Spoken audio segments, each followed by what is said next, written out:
How you doing this morning? Good, how are you? Couldn't be better, thank you. Great, thanks for joining us this morning. We got a chance to watch some easy entertaining last night. I love the show. Thank you very much. On Food Network, but there's kind of an infamous question we've had throughout watching the whole show, and it kind of left us a little baffled because the food looks delicious, the ideas are great, but Elena had this one question for you that we really need to get answered. Go ahead and ask. Do you wash your hands regularly?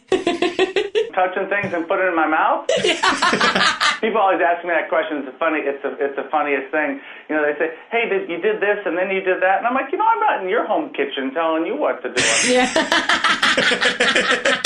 So you got a new book out, and it looks like is it based on Easy Entertaining? A lot of the ideas from that show. It is. It's actually, you know what happened? The genesis was I got out of the restaurant business. I'm a recovering restaurateur. I'm on like a 10-step program. And I went home, and I used to say to people, you know, Elena, what do you mean you don't cook? Entertaining is so easy. I'd leave the restaurant about 7:30. About 7, I'd hand my sous chef a menu. They'd pack everything up, everything kind of chopped and everything for me. Oh, cool. And they put it in my car. One of the apprentices would come over to the house. We'd cook this big, beautiful meal for 10 or 12 people.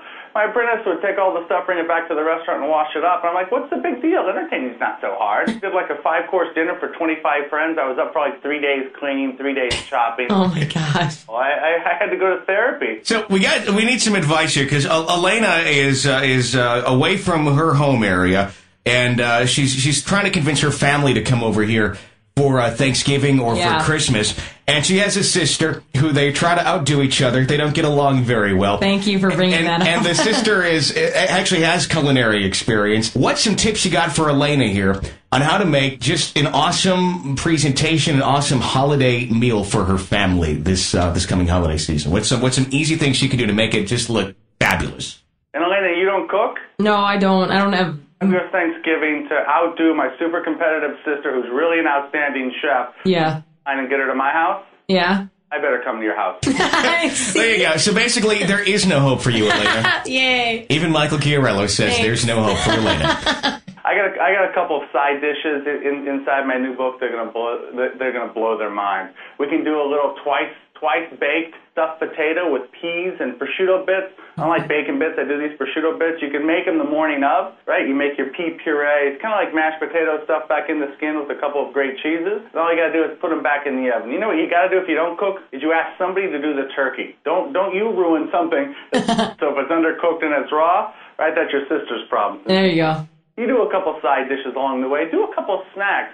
You know, if you're worried about how your other food's going to come out, as long as they're full when they come to the table, everybody's good. And I got a couple of great snacks. I have a little potato chip. You pre-buy like an olive oil potato chip, put it in the oven for about a minute and a half, and then put my little spice mixture that I give you on top of it, and it blows people's minds. Because they think you made the chips at your house, but it's all just really store-bought, but you add the little touch to it, and suddenly it's yours. Exactly. We call that speed scratch. How about that? Don't worry. I tell you what, I'll get your email. I'll write the whole menu for you.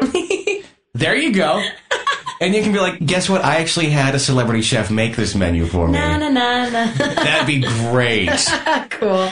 So, if somebody wants to pick up the At Home with Michael Chiarello at bookstores all over the country right now, and you got a couple other books and stuff out there as well? I got a bunch of other books, casual cooking. If you really want to see my holiday menu, go to Elena's house. In a lot of areas, some of the ingredients that you use, they're hard to find for a lot of people. Where can people find those things online if they want to order them and get them into their house so they can make some of these recipes that you got? You know, I really try to use everything that you can find at the Piggly Wiggly. Really, I really do try. You'd think that some of these things would be common, but some of them aren't actually. You know what? You definitely go online. You can go to my website at Napa Style. Style.com. Any of the recipes, if there are sources that you need, and I don't have them on my website, I'll tell you where you can get them at the same time. But don't be afraid to substitute. You know, if you don't have pastina, look in, grab a box of spaghetti, put it in the food processor, puree it up a little bit until they're small pieces, and call it Tony's Special. Chopped spaghetti. Yeah. Very cool. All right, Michael, thank you very much for joining us this morning, talking with us about the holidays and some ideas, and Easy Entertaining in your new book, At Home with Michael Chiarello. Thanks a million. All right, happy holidays.